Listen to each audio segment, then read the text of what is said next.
What's up, guys, and welcome to the Heroic Raw Den Raid Guide. In this guide, I'm just going to go over the things that you need to know to kill Raw Den. You can only fight Raw Den on Heroic once you've defeated all the rest of the Throne of Thunder on Heroic. This fight is a bonus fight. It does always drop Heroic Thunder Forge loot, so it is a great fight to get down once you get Lei Shen down. It is an awesome consolation prize. With that in mind, this is a three-phase fight that favors ranged extremely heavily, to the point where if you have too many melee, you cannot kill this boss. And the reason I say that is because you have a red and a blue orb in phase 1 that come in towards the boss. You need to kill all but the 4th and the 7th. Okay, the 4th and the 7th you let hit, but you need to kill every other red ball that comes out. And with the debuff that's going around the room, melee cannot afford to run out, help kill the ball, and then run back in. They will get the debuff and wipe the raid. So it's extremely important to have more range, the better on this fight. And like I said, you do want to kill those orbs on the 4th and the 7th orb. However, you do want to let the blue ball hit first. So what you will do, okay, is you want to go like, so let's say the red orb spawns over here, the blue orb spawns over here. You just want to move this way a little bit, let the blue orb hit, and then move back this way, let the red orb hit. You want them to hit very, very close to each other so that the abilities don't start to overpile and you don't take a ton of raid damage. Having a cooldown set up for this phase is nice, especially with some of the damage that can go out. So making sure that you have some healing cooldowns set up for the 4th and the 7th is nice to have, and will really, really help your raid survive, as well as not have to blow any personal cooldowns and continue to do their job, which is try to get this boss down.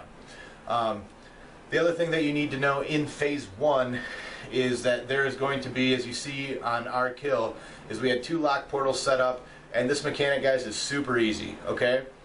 If you get the debuff, you run to whatever side your raid designates onto that portal. You also have somebody who's designated to run out and catch the first one. So whoever's job that is runs out, catches the first one. You then have them port over to you. You run back in.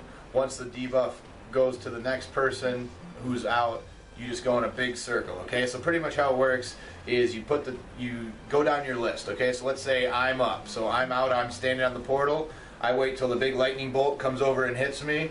I take the portal. I go stand there on the other portal and wait till the guy who runs out from the other side, like I did, gets the lightning bolt, and then I run back in. So you're just doing a big circle. So one guy goes out, takes the portal, waits for the debuff to transfer, goes back into the middle. That's all you have to do. Now it does happen relatively quick, so it's a conveyor belt of your of your people. And yes, melee, you will have to help do this.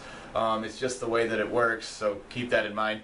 But like I said, you're just out, get the debuff, take the portal, wait for the debuff to leave you to the other person, go back into the middle. You just have to be aware of where you are in the list, who you're up after, who you're up before, and then right away after the 4th and the 7th, the debuffs will start over and you'll just have to go through the list again. So once you've done it once, you can't do it again, okay? So keep that in mind, is if you've done it and you're waiting for that 4th ball, you can't go out there again, so don't worry about it. Just tunnel into the boss, you'll be fine. And again, so for phase 1, kill the ads, do your conveyor belt, do your conveyor belt of debuffs, and then kill the orbs before they hit the boss, except for the 4th and the 7th one. You do this until you get to 40%. At 40%, what's going to happen next is you'll see these balls going to start circling around the room, okay? And what you need to do during this phase is you need to, whenever you see a corrupted ball come out, you need to turn and kill that. So think of phase 1 without the ad. So you don't have to do the ad and you don't have to do the debuff. You just have to either kill the ball or kill the boss. That's all you have to do.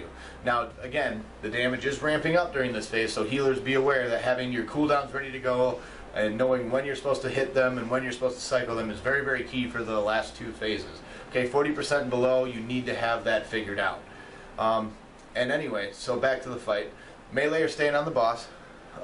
Ranged, you're just burning that orb down. So what I want you to do is, the only other thing that you have to do is make sure that you have a Shadow Priest or a Mage, that can run out and either disperse or greater invis that. And as soon as the thing dies, they need to either have their dispersion up or have their greater invis debuff going. And what that's going to do is, if they're right underneath it, it will kill them only, and then everybody else can still DPS. But if you have greater invis or dispersion popped, it will take you down very low, but it shouldn't kill you.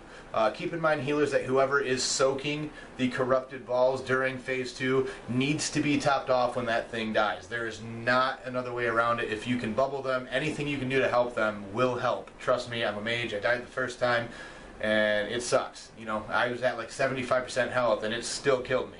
So you need to make sure that you understand how that works, and to make sure that you have your GI up if necessary, or your dispersion up when that thing dies, so that you're able to soak that and it doesn't wipe your raid.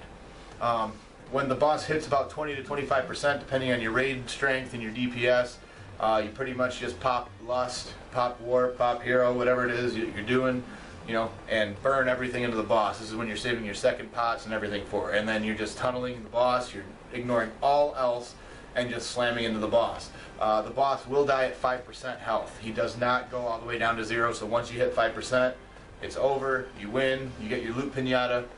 We'll see you in the next one.